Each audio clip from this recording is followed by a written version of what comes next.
এখন আমরা নির্ধারিত ডেটের সাথে কিছু যোগ বিয়োগ করার পদ্ধতি নিয়ে আলোচনা করব। মাঝে মধ্যেই আমরা যখন ওয়েব ডেভেলপ করি তখন yesterday, tomorrow, next month, next week ইত্যাদি বিষয়ের কাজ করতে হয়। এ ধরনের প্রবলেম সলভ করার জন্য আমরা এখন যে টপিকস নিয়ে আলোচনা করছি সেটি আমাদেরকে সাহায্য করবে। আমরা এখানে date2.php নামে একটি ফাইল অলরেডি সেভ করেছি এবং স্ক্রিনে দেখতে পাচ্ছেন পিএইচপির বেসিক কোড ইনক্লুড করা হয়েছে। আমরা এখন একটি ভ্যারিয়েবল নিচ্ছি, variable time set, date set লিখছি, date set equal to str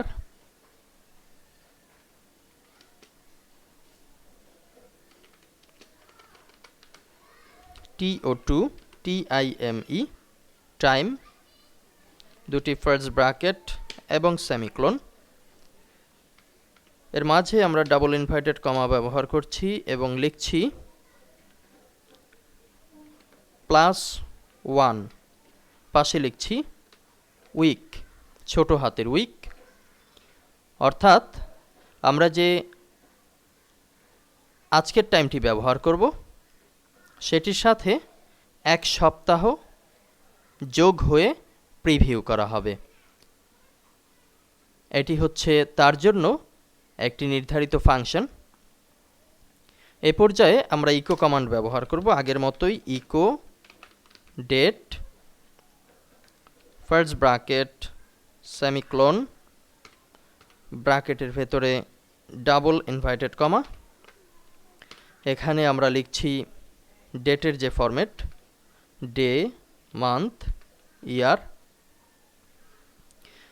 এবারে আমরা উপরে যে ভ্যারিয়েবল সেই ভ্যারিয়েবলকে কল করব এবং ডাবল ইনভার্টেড কমা শেষ হয়েছে তারপরে একটি কমা ব্যবহার করব এবং লিখে দেব ভ্যারিয়েবল ডেট সেট,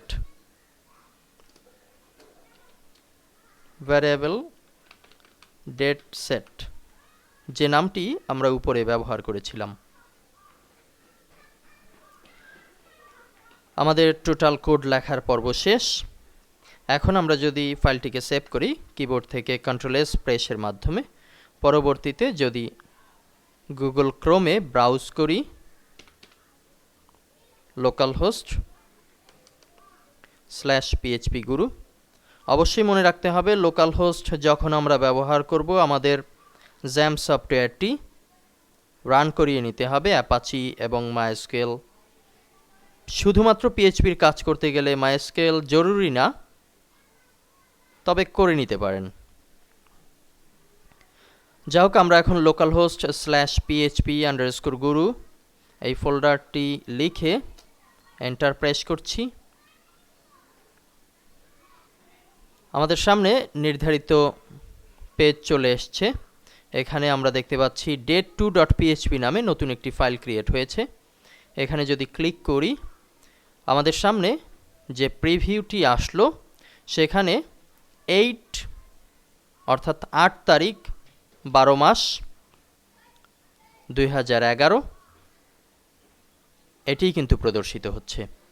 আপনাদের মনে আছে পূর্বের লেসনে আমরা এখানে দেখেছিলাম 1 তারিখ 12 মাস। যেহেতু আমরা +1 উইক ব্যবহার করেছি সে কারণেই এক সপ্তাহ সামনে 1 থেকে 8 তারিখ প্রদর্শিত হচ্ছে। আমরা যদি এখানে +1 ডে লিখে দেই, পরবর্তীতে সেভ এবং ব্রাউজারকে রিলোড, আমরা দেখতে পাচ্ছি এখন হয়েছে 2 তারিখ, অর্থাৎ আমাদের কারেন্ট যে ডেট 1 তারিখ তার সাথে একদিন বৃদ্ধি পেয়েছে। একইভাবে আমরা যদি ডের জায়গায় ইয়ার করে দেই, ছোট হাতের ইয়ার, সেভ, রিলোড, এখানে 2011 জায়গায় দেখতে পাচ্ছি 2012 প্রদর্শিত হচ্ছে। আবার যখন আমরা ইয়েস্টারডে বোঝাতে চাই, অর্থাৎ -1 ইয়ারের জায়গায় বসবে ডে।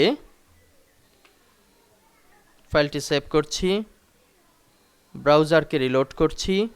এখন দেখতে পাচ্ছি 30 তারিখ 11 মাস, যেটি আগে ডিসেম্বর ছিল সেটি এখন নভেম্বর হয়েছে।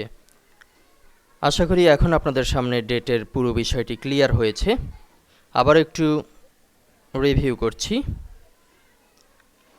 এখানে আমরা str2time যে ফাংশনটি ব্যবহার করেছি তার সামনে -1 এর পরে যদি আমরা ডে লিখে দেই তাহলে সেটি আমরা দিতে পারি ইয়েস্টারডে।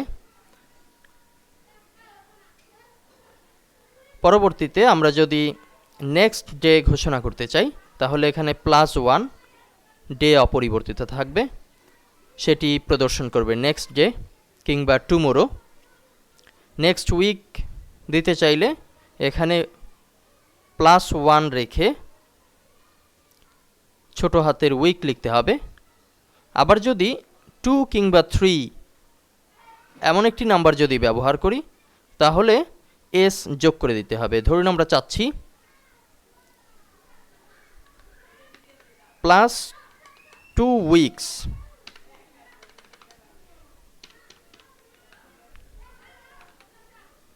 উইকস, অর্থাৎ 2 সপ্তাহ পরের একটি ডেট আমাদেরকে প্রদর্শন করবে। এটি করতে হলে আমাদেরকে কিন্তু অবশ্যই উইকের পাশে এস যোগ করে কমান্ড দিতে হবে। আমরা এখন ফাইলটিকে সেভ করছি এবং ব্রাউজারকে রিলোড করছি। এখানে আমাদের কারেন্ট টাইম হচ্ছে, কারেন্ট ডেট 1 তারিখ। আমরা যদি রিলোড করি তাহলে দেখতে পাচ্ছি এখানে প্রদর্শন করছে 15 তারিখ। সামনের লেসনে আমরা আলোচনা করব টাইম নিয়ে।